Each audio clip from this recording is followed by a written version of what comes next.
Good evening, everybody. Welcome to our self-healing class at First Church Religious Science here in New York. This is also referred to as our Louise Hay class. Sometimes you'll find it on social media as our Holmes and Hay class. So however you found us, I know many people are new every week. We're glad that you found us.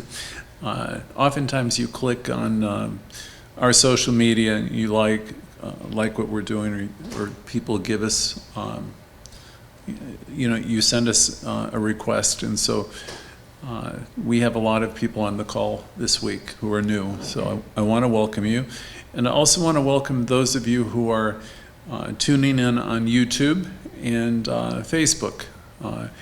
And I further want to announce that if you're watching these talks and you're liking them, you can go to our Facebook page, our group, and also to YouTube, and we rebroadcast everything an hour or two after we record it.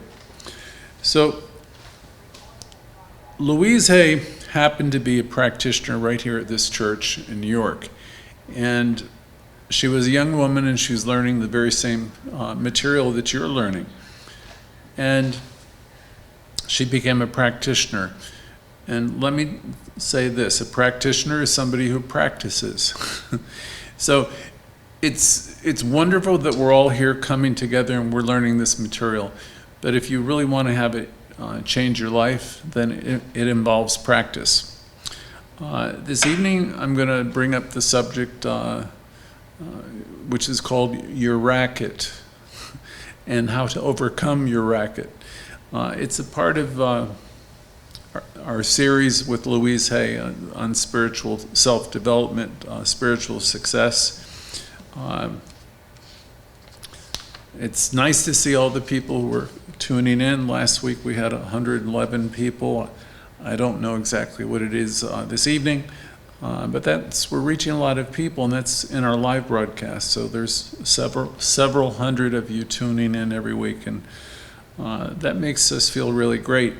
If you'd like to support our work, you're welcome to in our chat message. There's always links so people can support us. We offered the classes for free, though. We trust that we're supplied and supported, and some of you will support us so we can keep producing them for you. So let me take a look at what I have for you tonight. Well, first of all, let me say I've been teaching this class since the late 1980s. I acquired the book, You Can Heal Your Life. I have a copy of it here. I'm sure most of you have seen it. I acquired it in the late 1980s, and someone gave me a cassette tape for a friend of mine who at the time wasn't terribly interested.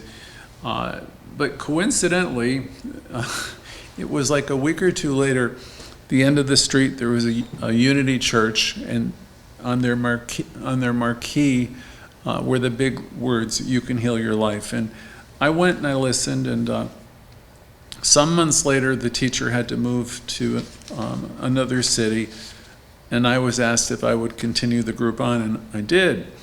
And little did I know that would be the beginning of an adventure where I listened and it made sense. I came from a Catholic childhood where a lot of things did not make a lot of sense to me, and I naturally saw the beauty and the simplicity of the message that Louise Hay was teaching at that time. Very soon after I started facilitating that group, it grew and it grew, and then I started doing it twice a week.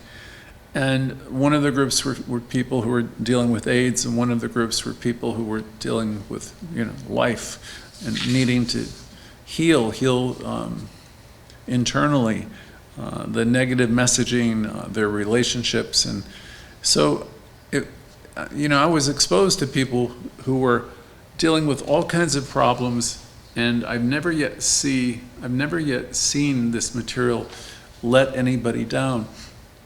Furthermore, I took this same material to the school system for 3 years, and I went around to all these places teaching this material, and I brought it into churches and treatment centers, and it works wonders wherever you bring it, actually. So for me, there's an old expression: you teach what you need to learn. And when I was younger, you can be very bright, but that isn't the same thing as knowing this material and practicing this material. So I hope you take whatever in you can, maybe get a copy of the book or listen to some of Louise.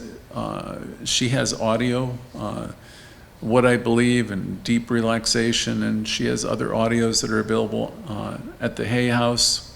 And also you can listen to the audios, I think purchase them for a few dollars on Amazon, Amazon, also Google Play and Apple in the Apple Store. So here we are in New York City. This is the place where Louise took her classes, where she got herself started. There's been a lot of really wonderful spiritual leaders that have come out of this particular place. Raymond Charles Barker, who wrote the book, The Power of Decision. Stuart Grayson was another, and Rev Wade, who preceded me. Louise Hay, of course, had to be the most famous of them all, and Barker at least was very famous. But Louise's success went on to writing You Can Heal Your Life, which upwards of 86 million people bought that book, and probably 100 million read it. And people are still talking about it now. We're still presenting the material. This evening we're focusing on an important subject for anybody who's dedicated to a path of growth and expansion. We're going to look at ideas, how do we let go of this stuff that's holding us back? How do we identify, what doesn't serve us anymore? Patterns of thought, how do we even identify it? Because we have so much going on within us, and I don't think half the time we're even conscious of it. Some of you might have heard, at least it was going around a lot when I was probably 10, 20 years ago. Some of you have heard of EST. It became renamed as Landmark Education. Many of my friends went through that program, or those programs. Usually involved 2 weeks or 2 weekends, and you go with a bunch of people and you work on clearing your belief system. The term that they used was your racket. So tonight we're talking about the racket. What do we do with our racket? And we talk about belief systems here. And that describes the conflicting opinions and the strong ideas, the personal prejudices that we have within us, even our faith-based opinions. Most of this racket we acquired when we were children, and it consists to a large extent of the opinions of our people, meaning our parents, our grandparents, the people who raised us. And so we have all this stuff that's circulating within us, and we haven't examined it because we grew up with it since the time we're just like little children. We were, I think the word is enculturated. We were taught a lot of stuff. Louise said you came into this world as a magnificent little child, with like a sponge. You're just taking in all this information. You're not questioning it. It's coming from loving people, the people who love you the most at that time. And so Landmark Education, or EST calls it the racket. When you come into religious science, you come into some of our classes, we call it our belief system. Or in classes we might joke and we'll say we have a lot of BS. So we joke about it. Some of you are in 12-step programs, and you're practicing a spiritual program. And you're looking at your racket by means of the inventories, the 4th inventory and the 7th and the 10th. And you know, each and every day you're taking a look at what works and what works for you and what doesn't work for you. So as we look at this subject, and as we take a look at our belief system or a racket, if you're in some type of recovery, in recovery they call it your old tapes. So whatever you call it, meaning you've got a lot of beliefs, you have this defensiveness that's going on you. It's just you don't want to look at certain stuff.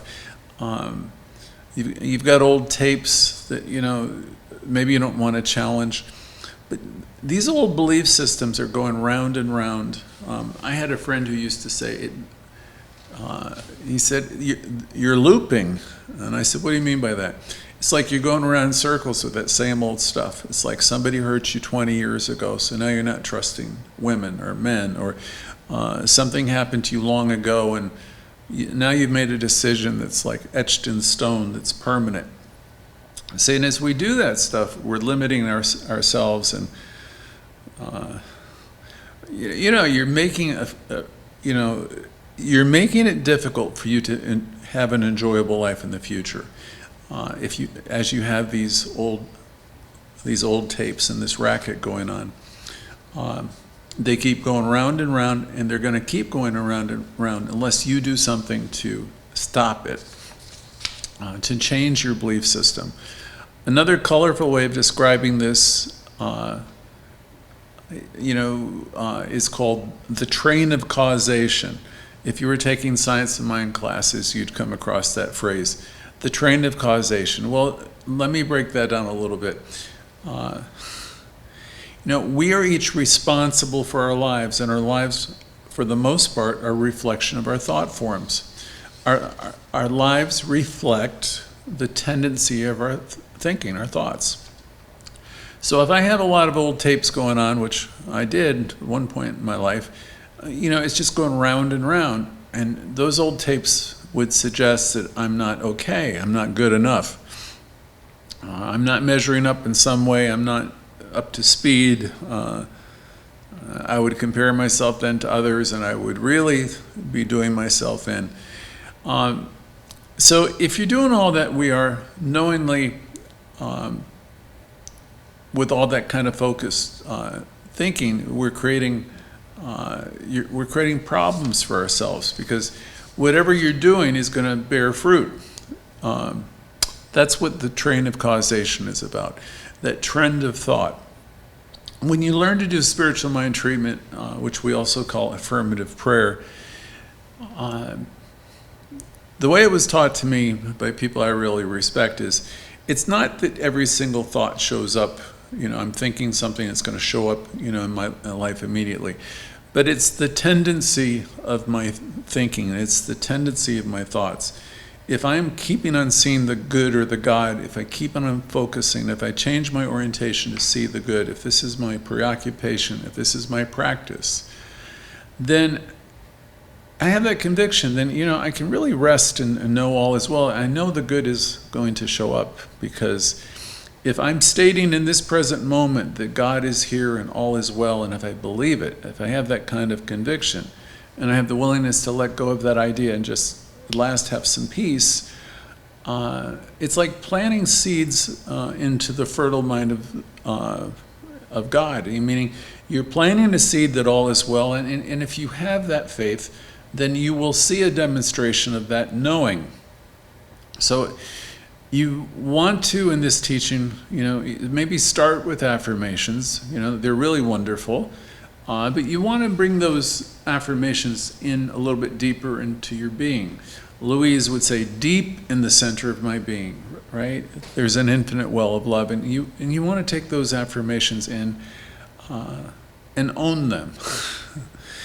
Benjamin Franklin used to say, assume a virtue if you have it not. And he had that 13-week plan for change, where he would work with say there was a deficit. Well, he will work with the opposite, the positive, and he would work with that for quite a long time, until it was more than just an affirmation. It was a solid belief. It's a conviction that you have deep within you.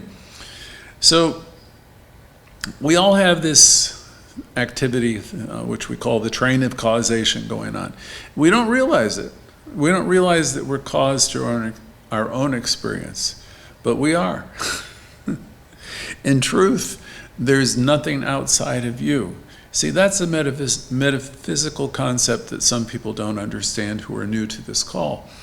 But we understand here that you live in it, you move in it, meaning you live in this God thing, you live in this energy, you live in it, you move in it, it's the thing that animates you.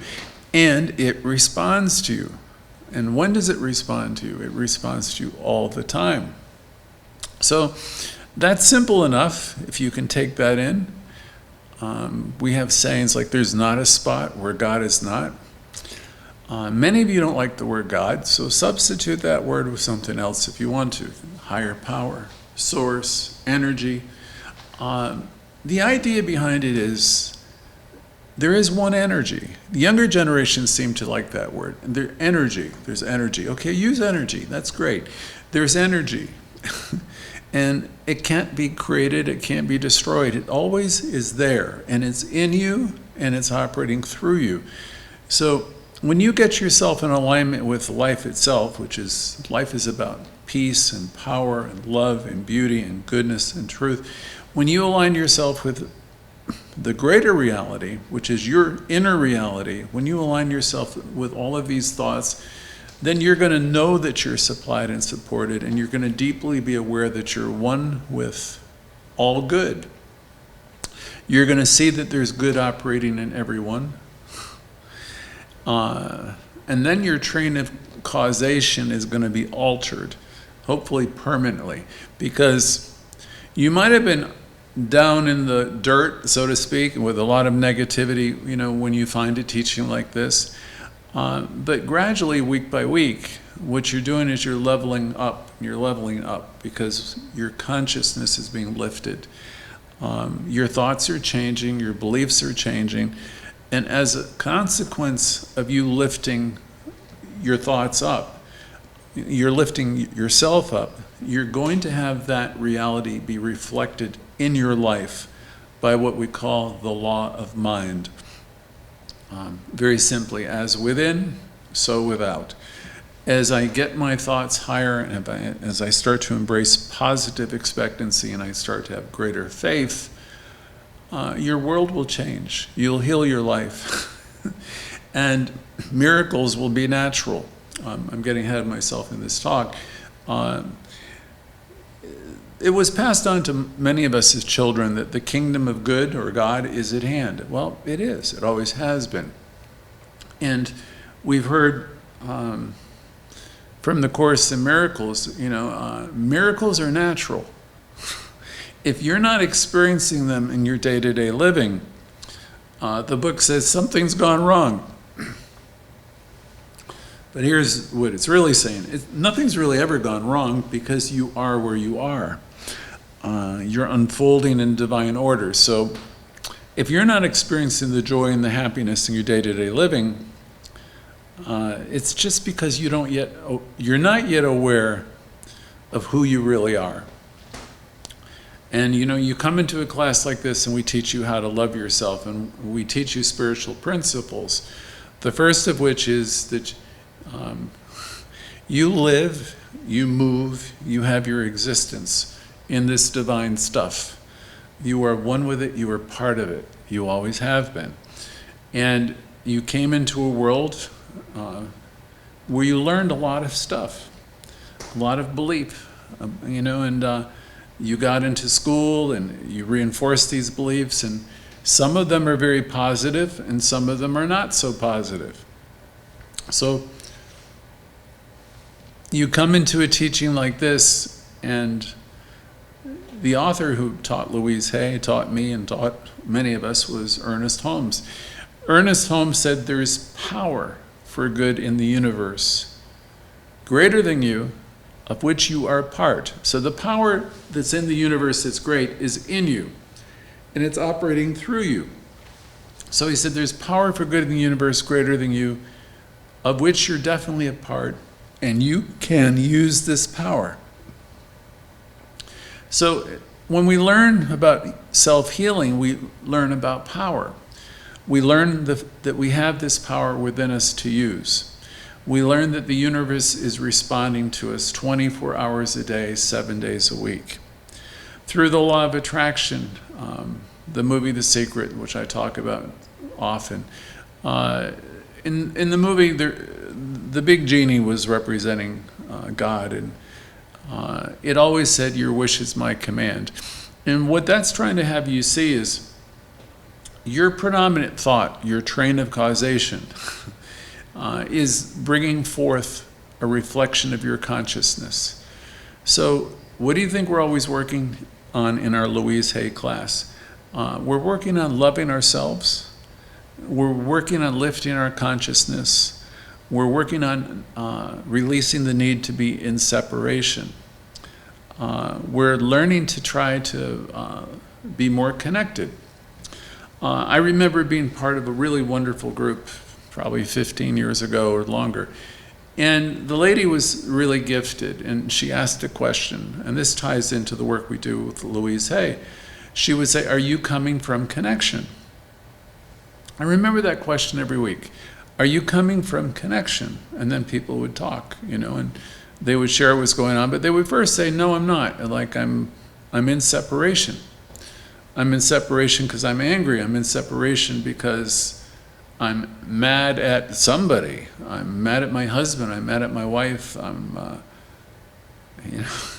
And so the work was always to bring yourself back to the center, where you are remembering who you are and what you are. Another great gift, the self-healing gift that came through that particular group, was the question would be, see, let me first say, most of the world is acting in reaction in some way to something.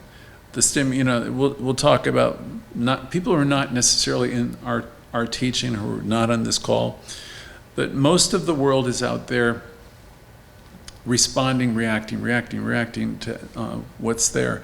And you come into this teaching, and we're suggesting that you calm yourself down, that you learn to take a pause. And we start telling you, like Louise Hay would say, life is very simple. What you give out comes back to you. You might even hear her say, life is very simple. What you give out comes back to you multiplied. So here we are, we're caused to our own experience. And everything, you hear us next talk about cause and effect. So that's simple enough. If we keep thinking about ourselves in a negative way, the tendency of our thought is going to be negative. So back to the lady I was speaking about. In that self-healing group, she would be saying, are you coming from connection? And that's the goal for all of us, to bring ourselves back to what we call the garden, or come back to the place of being connected with Source. As soon as you start to be thinking negatively about yourself or people, places, and things, you're somewhat missing the boat. So we always want to bring ourselves back. In our teaching, we do our work on ourselves. Louise Hay would suggest that she'd say, when you really, really love yourself, everything in your life begins to work. So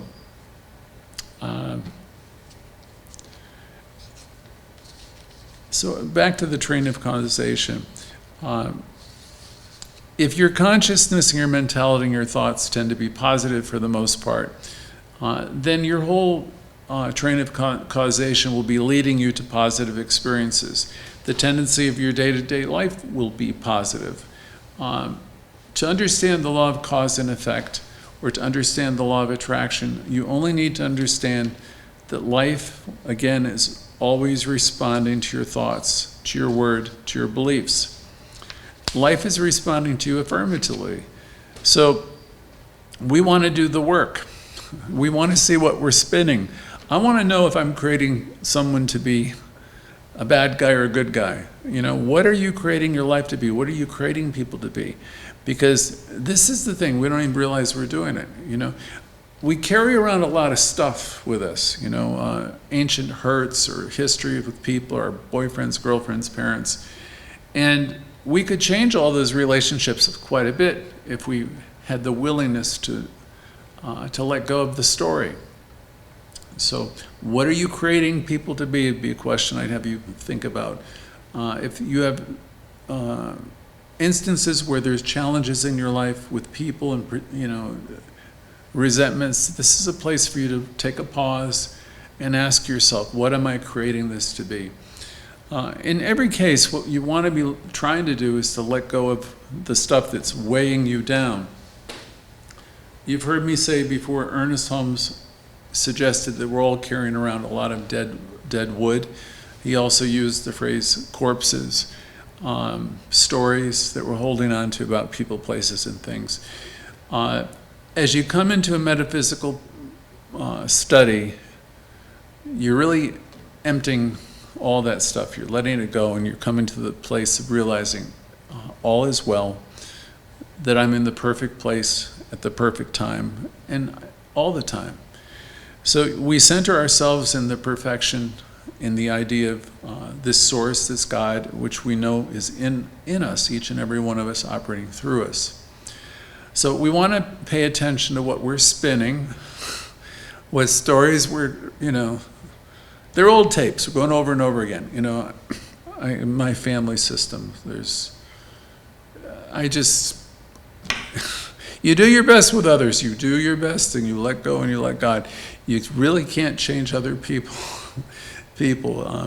Our work is always on ourselves. So we pay attention to what we're spinning. All of us, don't be surprised if you too have some kind of racket that's going on within us, because we all have more work to do. This is essentially the same message that's taught in another book that I teach, which is The Four Agreements. In the book, The Four Agreements, Don Miguel is talking about all the things we have unknowingly bought into since the time we're born. And of this, of the things we've accepted. And of course you accepted them because it's the people who loved you the most who passed these things on to you. None of us were born with opinions or a belief system.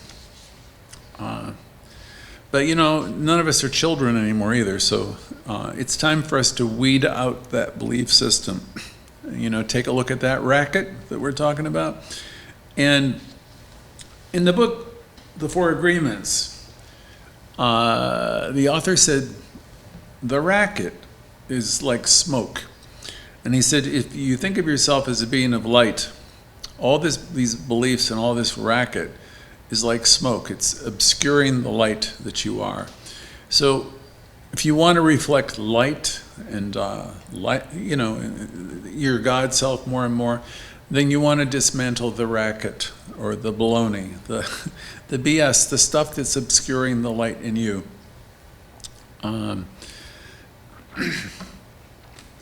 So those of you who are on a call like this, I know have already, you wouldn't be on a call like this unless you're learning and wanting something more. You're longing for more. You're longing for a greater self-expression. You want more freedom. You want to step up and shine. You want a better life. And so,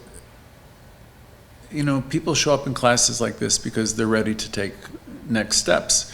You're interested in stepping up and stepping out of those belief systems, or you want to be a part of a group that will support you in moving forward.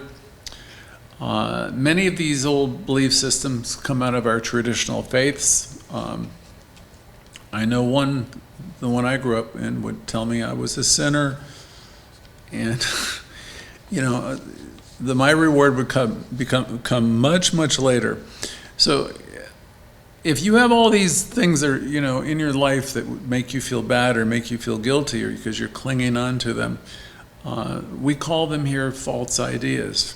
Or some people say it's a false idea in the mind of God. God doesn't make junk. You are whole, you are complete, you are beautiful, you're awesome.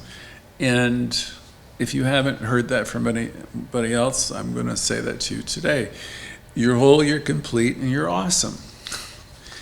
I mean, it's one thing for me to know it, but the most important thing is for you to take that into your being and say, I'm whole, I'm complete, I'm awesome, I love myself to pieces. I'm going to never, never, never criticize myself. As soon as I find myself doing that, I'm going to tell myself, stop, stop in the name of love. I've got to stop that train of causation, which is negative, which is self-defeating, which is not life-enhancing. Someone said to me, I can't remember how long ago, was every loving thought is true. And this probably is, because we live, we move, we have our being in this divine stuff. Call it God, call it the source. And every encounter we have with anyone is a holy encounter. And you might argue, but it didn't seem holy.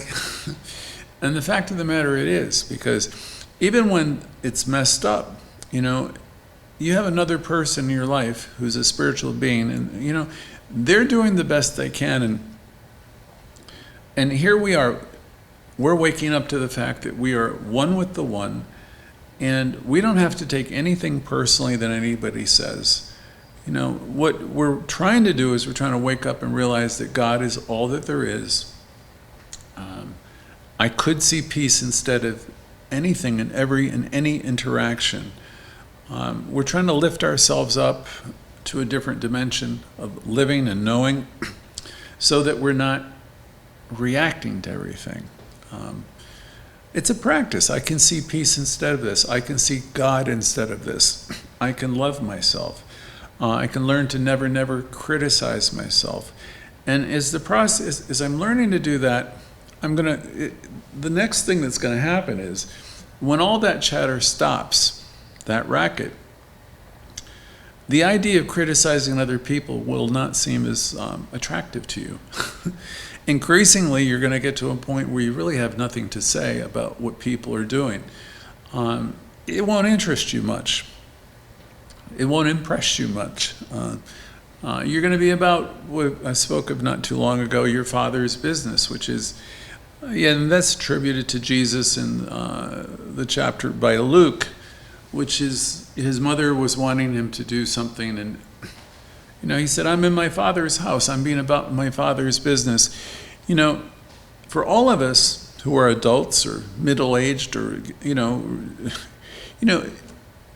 life is precious. It becomes very precious to us, and you really get to a point where you haven't got time for the nonsense. If other people need to be there, they're evolving, and that's where they are. They want to be in reaction to everything and everybody. Certainly, they're in the divine right place, but that isn't what you want, I don't imagine, or you would not be here. Most of you are attracted to metaphysics because there's so much good material. People like Ralph Waldo Emerson said, keep hitching your wagon to the stars. Keep envisioning and having a vision of a much bigger life. Spirit within you is pushing you. Well, it actually woos you. It keeps, it just keeps pushing you forward so you can step up. Because the fact of the matter is, every one of us here who are spiritual beings, who are learning to love ourselves, are here to shine. You're bringing light into the world.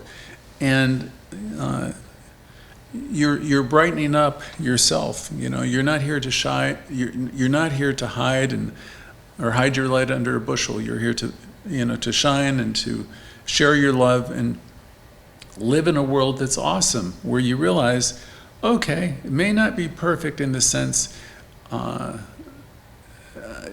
externally it may not look that way, but you have a faith and you have a deep conviction that everything in life is perfect and is unfolding perfectly. And even when people are doing things that, it doesn't, it seems terrible, you have a spiritual understanding that life is moving forward, and that God or Source, Spirit, is in everything and everyone and all the time.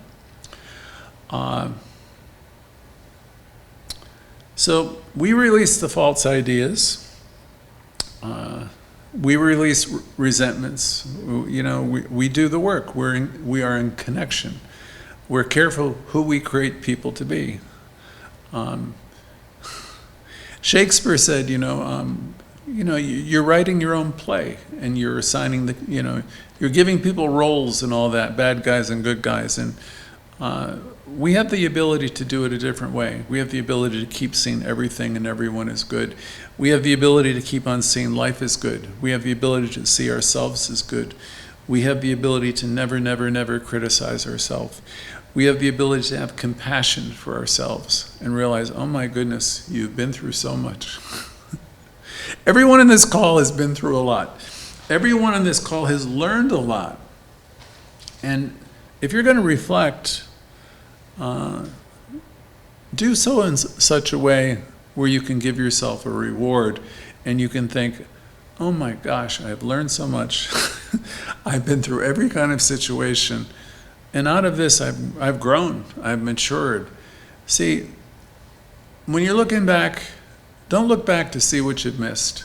If you're going to look back at all, look back only to see how sweet it is, or how great it's been, or how you have evolved as a human being.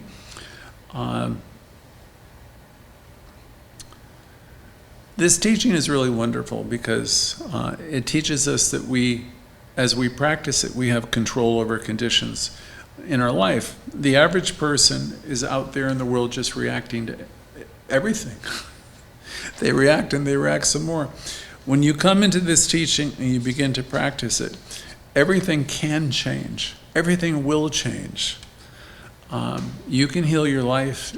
You definitely can if you want to. I want to mention that there is no God, no energy, or anything that's holding you back. And there's nothing even that's working against you. The only thing that ever has worked against me or any of us really is ourselves. So at time to time in our growth, we've hit a wall. We find ourselves struggling in some aspect of our life. And sometimes we have a tendency to blame life, blame God, blame people. But here's the thing, as you get into metaphysics, there's nobody to blame. I used to think about this God thing a lot when I was younger because people have been fighting about God, the idea of God, throughout history. And I love history. And here's the thing we discover here. There's nobody up there calling the shots. There's no one up there that's going to reward you or punish you either. The same way there's no God that rewards one team and punishes the team that loses. It just doesn't work that way. There's no force working for or against anyone in particular. So if you think all of the good is going to come later, you're going to be very disappointed. All the good there ever is here and it's now and it's available to you. Furthermore, it's in you and it's operating through you. So I hope if nothing more, what you get out of these classes is you start to realize everything I'm looking for, I have. Someone liked it when I said a few weeks ago, you're standing on holy ground because you are. When you really, really learn to love yourself, you're going to wake up to the fact that you have a spirit within you that woos you and guides you. And that's awesome. So within you, you have tremendous power. You are an individualization of God life. You have power beyond your knowing. So when Dr. Holmes said there's power for good in the universe and you can learn to use it, that's really a good suggestion. Tuning in here each week where people remind you of how great you are, how awesome you are, the power you possess, that's a good thing to do. Tune in here because we'll keep reminding you of that. Because if you turn on the nightly news, like sometimes I do, it will sound like the whole world is coming to an end. The economy is coming to the end and the world order is changing and nobody can afford anything. And, that's a choice. If you're going to watch the news and things like that, maybe in smaller doses, and I don't know which teacher said, do it in the morning. So when you go to sleep at night, you can fill your consciousness with ideas that are good and valuable to you. reflect on great thoughts, commune with great thinkers, keep bringing the good into your awareness, and you will then reflect the good in your life if you're committed to it. So all the good you're looking for is here, and it's here now. When you come into a class like this, you'll be hearing some of these things over and over again, and they serve as spiritual reminders. You will be joining with like-minded people. All of us are on the journey home. I'm fond of saying it's a journey without a distance, meaning it's always been inside of you, right? If we could do it for you, we probably would do it for you, but we can't. We can just keep reminding you that you have everything you need. You can heal your life. You might say, but Greg, it's been really terrible, and you tell me everything has happened, and I'll listen to you. Because I know if it's been terrible, it's been terrible. But here's the thing. Starting here, starting now, it can be different. If you really want it to be different, it can be different. There's a passage from the 12-step programs which I like, which is willingness. It says, willingness is the key that opens the door. When you want change and you want to grow, all the powers of the universe are behind that decision. Because the universe really, its will for you is to evolve and to grow and also grow in the direction of freedom. So when you make these powerful decisions like I've had enough, or I'm sick and tired of being sick and tired, and you put a demand on consciousness for more peace and more happiness, wholeness, the universe rushes in to respond to that. It responds to you no matter what you think. But if you're ready to level up, and so in such a way you can express your life in a bigger way, where you're more peaceful, all the universe is here to support that. So as you come here, you'll keep hearing ideas like this. Some will be new and some will be repeats. And what we do here is we help you dismantle all the ideas, the old beliefs that might be holding you back. No one's ever going to force you here to do anything or believe anything for that matter. Everything we suggest ultimately is for you to consider trading in an old idea or a lesser idea for a greater and a more expansive idea. Once again, you have everything that you need and ever could need. I say this every week, that we live in a unitary field of energy. I borrowed that from Deepak Chopra. We live in a unitary field of energy, and each of us, even though we are unified points of awareness in it, I meant to say each of us are living as points of awareness within this unitary field. This aliveness, this energy is in everything. All of us in some way are moving forward. Some are doing it more consciously. If you're in here, I would think most of you are doing it more consciously. And many are not very conscious, but life still moves forward. Ernest Holmes, again, said there's power, and it's available. It's in you for you to use. You have it. This class is self-healing, and it's always about helping you uncover the beauty and the fact that Source is within you. This class is also about self-realization. It's about waking up to who you really are. You're not just nothing. You're something. You're amazing. You're awesome. You are one with whatever you want to call it. The thing itself. You are an individualization of God life, and whatever God is, you are. And that's awesome. Guiding you. So from there, you just begin practicing it and practicing it. And work with the conversation you're having with yourself. Notice your conversation. Every Thursday, I've been asking this for many, many, many years. I just want people to reflect because they're creating their life. So I'll say, what's it been like being you past few days? What's it been like being you? Because that inner chatter, that dialogue that only you hear is so important because it's creating your life. So you can be sitting alone at home and watching TV, having some quiet time. Just notice the tendency of your thinking. And if you find that you're going towards remorse or regret or you're angry or, resentment. Those are beautiful moments in the sense that they're golden opportunities for you right there and then to challenge those ideas, release those ideas, and work on them until such a place where you can replace them with something more life-giving. And Louise would always say, some people say, "Oh my God, my life is such a disaster." Louise would say, "You're in the perfect place right now, and you start wherever you are. Whatever thought you're thinking, you start with that one."